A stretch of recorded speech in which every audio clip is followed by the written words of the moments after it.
So all the content here I've curated at Playtest shows what's possible when we put AR, VR, and emerging media in the service of research, education, and engagement. This first edition of Playtest has been deployed to encourage essential debates our democracy needs to be having about the future of knowledge, the future of information, and the future of storytelling.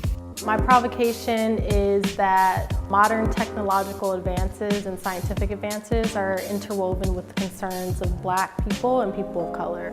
My provocation dealt with dub music because I've studied looking at how the studio engineer in Jamaican music has this power over sound and performance that I think needs to be replicated in using data. So when I look at people like Mad Professor and Lee Perry and scientists and what they do with reverb and echo and delay, I want to see the same thing happen. I want the same tools available to me when working with data. My project is called Videographic Frankenstein.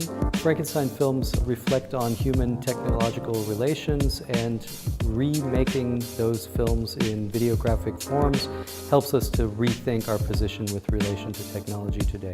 I believe that art should be a tool. They should be prophetic tools. They should be tools that you could use to sort of manipulate the future, manipulate the past, sort of reclaim the past, reclaim the future, reclaim the present. So in my projects, that's what I use art for. The increasing torrent of cultural output requires that historians evolve beyond traditional cherry-picking of evidence towards computation and visualization to understand and interpret the increasingly complex and often contradictory aspects of our shared history. With the invention of every new information technology, we're bombarded with messages about its potential to create change. But until we change the way that we relate to each other, every new piece of tech will only replicate the existing status quo.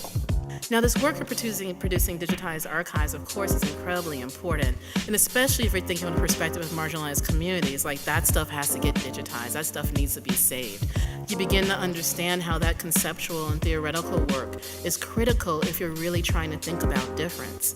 If you don't have a way of thinking about history and intersectionality, location, and economics, what kinds of tools do you really make for people? Do you know who created the first social media website ever in the history of the internet? It was a Black brother named Omar Wasso who started blackplanet.org.